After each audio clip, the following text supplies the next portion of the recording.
Dear students, welcome to my online class today. I am Shravanti Sinha, lecturer English, Rajbari Government College, Rajbari. Today, I am going to discuss about the theme of another short poem of your textbook entitled The Leg Easel of Innisfree by W.B. Yeats. বিগত ক্লাসগুলোর ধারাবাহিকতায় আমরা আজকেও আরেকটা short পোয়েমের theme নিয়ে কাজ করব। আমাদের text বই থেকে আমি একটা শর্ট পোয়েম সিলেক্ট করেছি। শর্ট পোয়েমটা হচ্ছে W.B. Yeats এর লেখা দ্য লেগ ইজেল অফ ইনিসফ্রি। আসো আমরা কবিতাটা একটু পড়ে দেখি লেখক কি বলতে চেয়েছেন আমাদের। I will arise and go now। কি বলছেন লেখক? এখানে স্পিকার কিন্তু লেখক নিজে বলছেন I will arise and go now। আমি জেগে উঠবো এবং এখনই যাব। and go to Innisfree। কোথায় যাবেন উনি? Innisfree। এখানে বলে রাখি Innisfree হচ্ছে একটা দ্বীপ, একটা নির্জন দ্বীপ। তো লেখক এখানে কি বলছেন যে আমি জেগে উঠবো এখনই এবং কোথায় যাব? সেই নির্জন দ্বীপটাতে যাব। and a small cabin built there। সেখানে যে উনি কি করবেন? সেখানে সেই নির্জন দ্বীপে গিয়ে উনি ছোট্ট একটা ঘর তৈরি করবেন। of clay and what else made। কি দিয়ে উনি ঘর বানাবেন? মাটি এবং বেত দিয়ে। রাজকীয় প্রাসাদ কিন্তু না, সেখানে উনি খড়মাটি বেত দিয়ে একটা ছোট্ট কুঁড়ে ঘর বানাতে যাচ্ছেন। 9 bean rows will I have there। সেখানে আমার কি থাকবে? 9টা সিমের সারি। সিম তো আমরা চিনি, শীতকালীন সবজি। তো ওখানে উনি সবজি রোপণ করবেন। তো কয়টা সারি থাকবে তার বলছেন উনি? 9টা।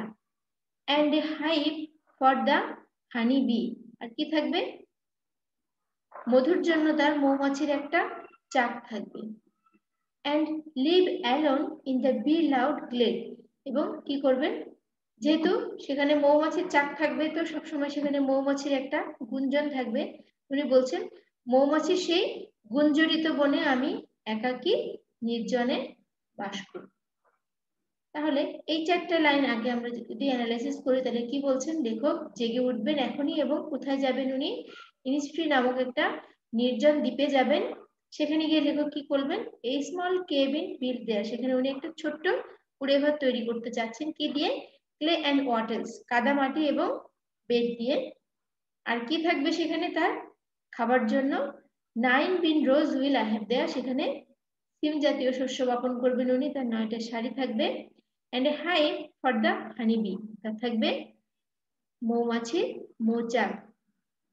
and live alone in the bee loud glade। এবং সেখানে তিনি মৌমাছির গুঞ্জন শুনবেন আর নিরিবিলি নির্জনে বাস করবেন।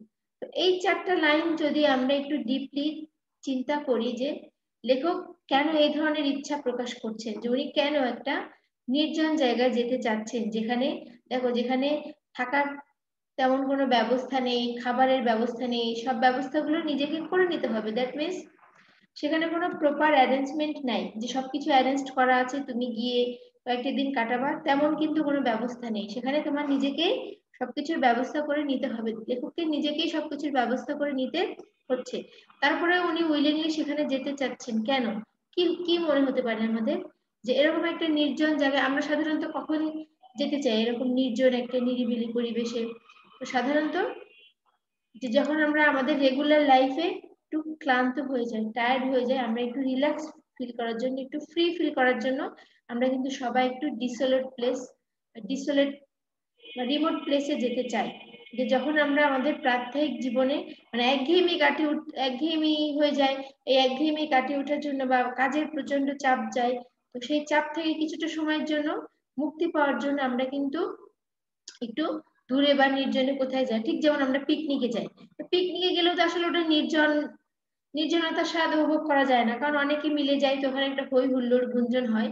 তো লেখক ঠিক চাচ্ছেন যে একেবারে একটা সাইলেন্ট প্লেসে যেতে, যেখানে আসলেই ওনার সান্নিধ্যে থাকবে কে? শুধু প্রকৃতি থাকবে, তাছাড়া আর অন্য কোনো কিছু থাকবে না। তো মোটামুটি 4টে লাইন থেকে আমরা এই কথাটা বলতে পারি যে লেখক হয়তো তার রেগুলার লাইফে উনি হাঁপিয়ে উঠেছেন, এই জন্য সেখান থেকে উনি কিছুটা সময়ের জন্য রিলিফ চাচ্ছেন।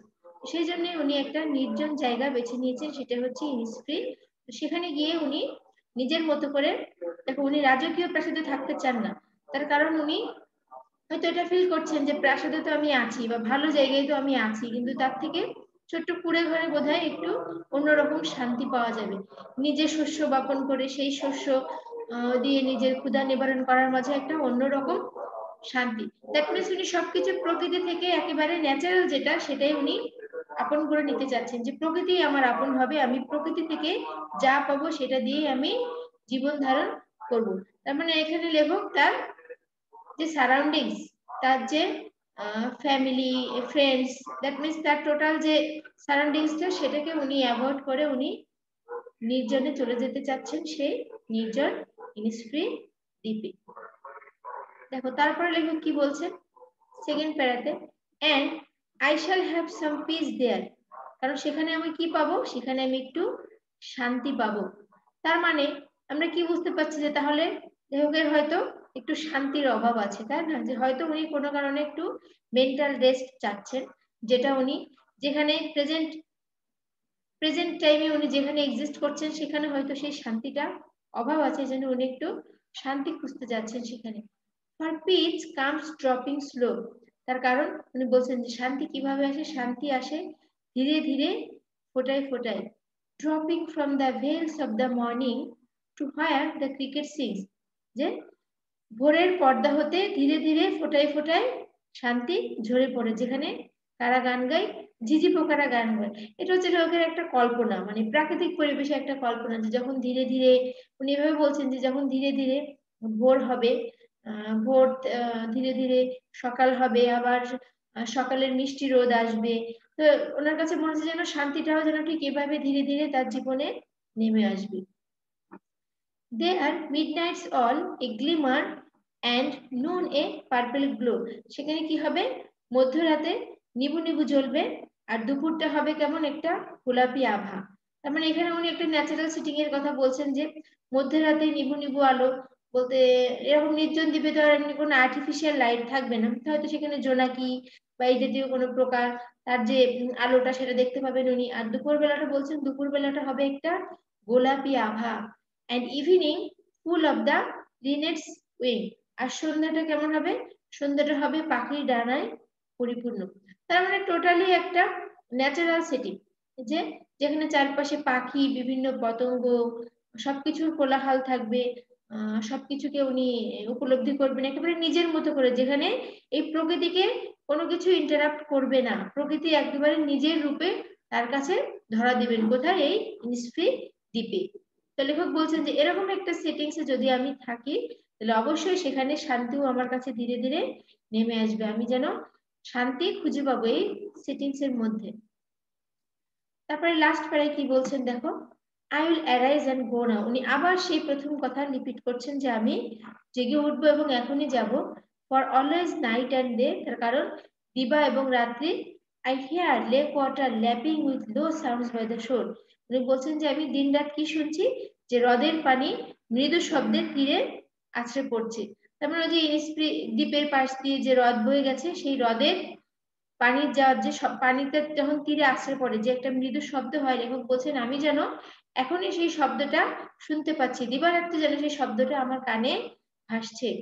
While I stand on the roadway or on the pavements grey, বলছেন যখন আমি রাস্তায় দাঁড়িয়ে থাকি অথবা কোনো মলিন বাঁধানো পথে দাঁড়িয়ে থাকি, I hear it in the deep heart's core, আমি সেই শব্দটা শুনতে পাই কোথা থেকে, আমার অন্তরের একেবারে অন্তঃস্থল থেকে। তার মানে কি, অন্তরের অন্তঃস্থল থেকে লেখক সেই পানির শব্দ শুনতে পাচ্ছেন। তার মানে কি, লেখক কিন্তু এখন ইনিসফ্রি দ্বীপে যাননি, উনি এখনো তার আগের জায়গাতে আছেন, কিন্তু তার মন কিন্তু অলরেডি চলে গেছে সেই ইনিসফ্রি দ্বীপে। উনি মনে মনে উপলব্ধি করছেন যে উনি যেন এরকম একটা জায়গাতেই আছেন, যেখানে গেলে উনি একেবারে নির্জনতার স্বাদ উপভোগ করছেন, এবং একই সাথে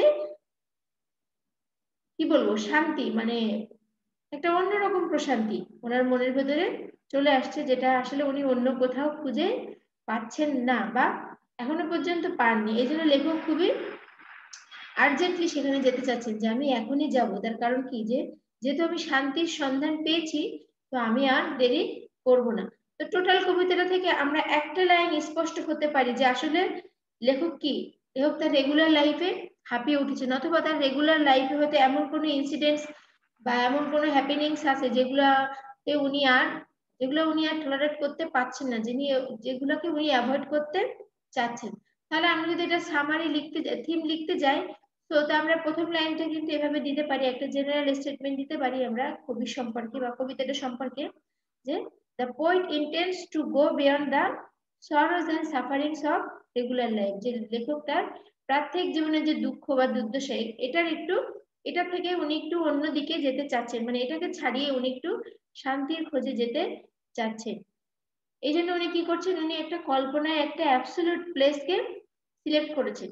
ইনস্প্রি যে দ্বীপটার বর্ণনা দেওয়া হলো, এক্স্যাক্টলি এরকম কোনো দ্বীপ হয়তো বাস্তবে বিলং করতে নাও পারে, কিন্তু এটা লেখকের একটা কল্পনা যে এরকম একটা জায়গা আছে, এরকম একটা জায়গা যদি উনি যেতে পারেন, তাহলে সেখানে গেলে হয়তো উনি অ্যাবসলিউট পিস খুঁজে পাবেন। তাই জন্য উনি মনে মনে ঠিক এরকম একটা অ্যাবসলিউট একটা প্লেস ঠিক করেছেন, সেটা হচ্ছে ইনস্প্রি দ্বীপ। তো কি বলছেন, এটার নাম হচ্ছে ইনস্প্রি, তো এটা একটা আইল্যান্ড, ইনস্প্রি যেহেতু এখানে একটা আইল্যান্ড আমরা পাচ্ছি, উইথ অল অ্যালুরমেন্টস অফ লাইফ। এবং এখানে কি আছে, এই আইল্যান্ডের সেটিংসটাকে উনি এমন ভাবে বর্ণনা করছেন যে যেটা আমাদেরকে একটা আকর্ষণ করছে, মানে বিভিন্ন অফার দিচ্ছে। কিসের অফার, এখানে কিন্তু রাজকীয় জীবনযাপনের অফার নেই, এখানে কিসের অফার আছে, শান্তি।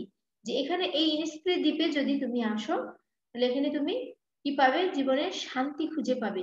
তো লেখকের আসলে দরকার কি, লেখকের তার নিজের জন্য শান্তি দরকার, এই জন্য উনি কিন্তু বারবার একই কথা রিপিট করছেন, I will arise and go now, I will arise and go now. That means উনি ওই ইনিসফ্রি দ্বীপে যেতে চান, তার একটাই কারণ, ওনার শুধু দরকার কি, শান্তি। ওই যে তোমার এখানে যে উনি যে ন্যাচারাল যে সেটিং গুলোর বর্ণনা দিয়েছেন, যে এখানে স্মল কেবিন থাকবে, তারপর 9 বিন রোজ থাকবে, হানি হাইভ থাকবে, তারপর পানির যে শব্দটা, তারপরে ছোট ছোট ক্রিকেট ঝিঝি পোকার যে গান, এই যে সারাউন্ডিংস গুলো, এগুলো কি করবে, এগুলো কিন্তু লেখককে একটা ভাইটালিটি দান করবে, যে না এগুলোর ভেতরে লেখক একটা মানে লাইফের অন্য একটা মিনিং খুঁজে পাবেন উনি, যে না যে যে মিনিংটাকে উনি ওনার এই প্রেজেন্ট লাইফে উনি খুঁজে পাচ্ছেন না, সেই মিনিংটা কিন্তু উনি ওনার ওই ইনিসফ্রি আইল্যান্ডে গেলে উনি লাইফে সেই মিনিংটা খুঁজে পাবেন। তার কারণ কি, লেখক এখন প্রেজেন্ট যেখানে বিলং করছেন, সেই সিটিতে সেই সিটিতে কিন্তু সেই শান্তিটা নাই, সেই মেন্টাল পিসটা নাই, এবং তার এনভায়রনমেন্টটা কি ততটা কিন্তু কুল না, মানে চারপাশে যে সারাউন্ডিংসটা, তার সারাউন্ডিংসটা খুব বেশি ক্যাওটিক। তো লেখক এরকম একটা সারাউন্ডিংসে থাকতে থাকতে উনি হাঁপিয়ে উঠেছেন, এর জন্য কিন্তু উনি একটু এখান থেকে রিল্যাক্স চাচ্ছেন।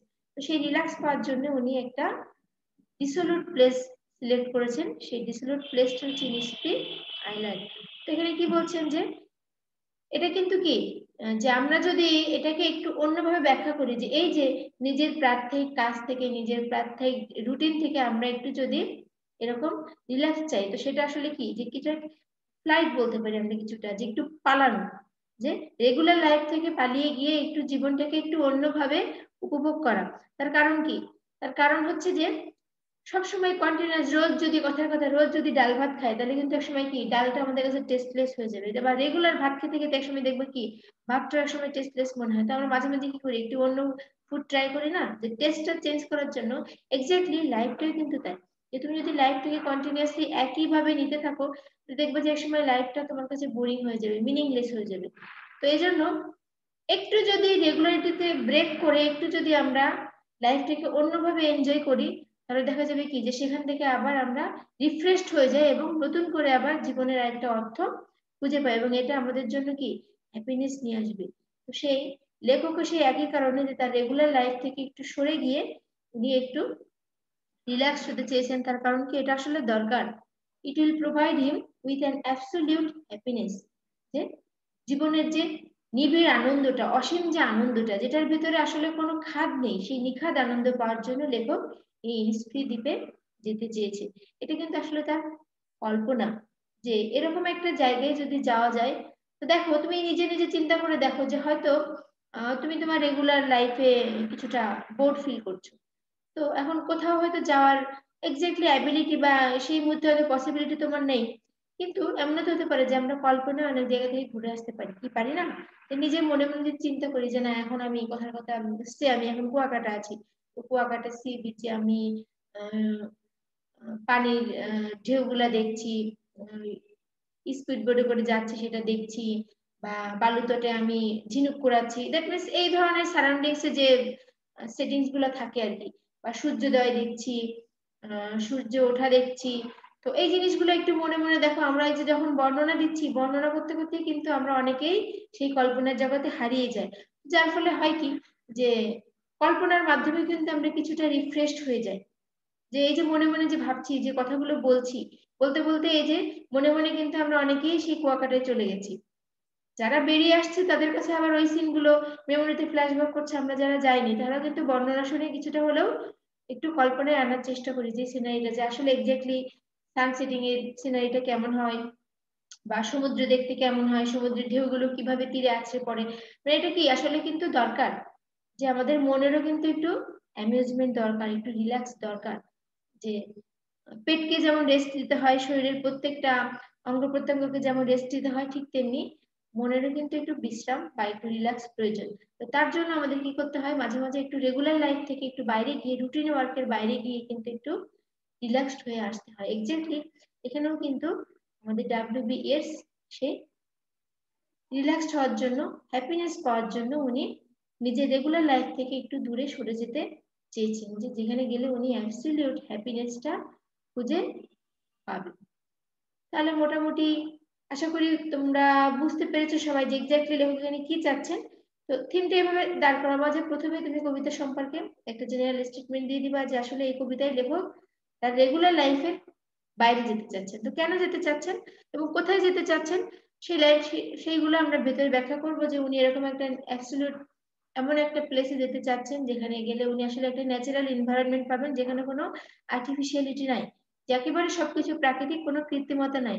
এবং এরকম একটা প্রাকৃতিক এনভায়রনমেন্টে গেলে অটোমেটিক্যালি কিন্তু তোমার মাইন্ডটা রিফ্রেশ হয়ে যাবে, তুমি কিন্তু অটোমেটিক্যালি রিল্যাক্সড হয়ে যাবে এবং একটা পিওর হ্যাপিনেস তুমি খুঁজে পাবা, যেটা এক্স্যাক্টলি লেখক ফিল করছেন, যে আমি ওইখানে গেলে আমি এই হ্যাপিনেসটা খুঁজে পাবো। এবং এই একই কারণে সে কিন্তু আর্জেন্সি ফিল করছে, যে আমাকে দ্রুত সেখানে যেতে হবে। তার কারণ কি, যে ভালো জিনিসটা আমি মিস করে ফেলেছি, অলরেডি মিস করছি। তো যত দ্রুত যাব তত দ্রুত কিন্তু আমি শান্তির সন্ধান পাবো। এই জন্য উনি বারবার কিন্তু এই লাইনটাই রিপিট করছেন, যে I will arise and go now, আমি এখনই যাব, মানে পরে নয়, উনি তখনই যেতে চান। তার কারণ কি, তার কারণ উনি বুঝছেন যে এরকম একটা জায়গাতে যদি আমি না যাই, তাহলে আসলে লাইফের মিনিংটা বা লাইফে যে অ্যাবসলিউট হ্যাপিনেস বলে একটা ব্যাপার আছে, যে আসলে নিগূঢ় প্রশান্তি, মনের প্রশান্তি বলে যে জিনিসটা আছে, সেটা আসলে আমি পুরোপুরি রিয়েলাইজ করতে পারবো না। এটা আসলে দরকারও জীবনের জন্য, যে সবসময় একঘেয়েমি জীবন আমাদের কারোরই পছন্দ নয়, সেটা ভালো লাগে না। তো কিছুটা সময়ের জন্য যদি একটু রুটিন ওয়ার্কের বাইরে চলে যাই আমরা, তাহলে দেখা যাবে কি, যে জীবনটা আসলে অনেক সুন্দর বলে আমাদের কাছে মনে হবে। কারণ আমরা তো এই যে আমরা যারা শহরে থাকি, দেখো চারিপাশে সবকিছু এই যে সবসময় শব্দ, কোলাহল, গ্যাঞ্জাম বা এই যে কৃত্রিমতা, এর ভিতরে থাকতে থাকতে কিন্তু কি আমাদের মনটাও কিন্তু কৃত্রিম হয়ে যায় এক সময়।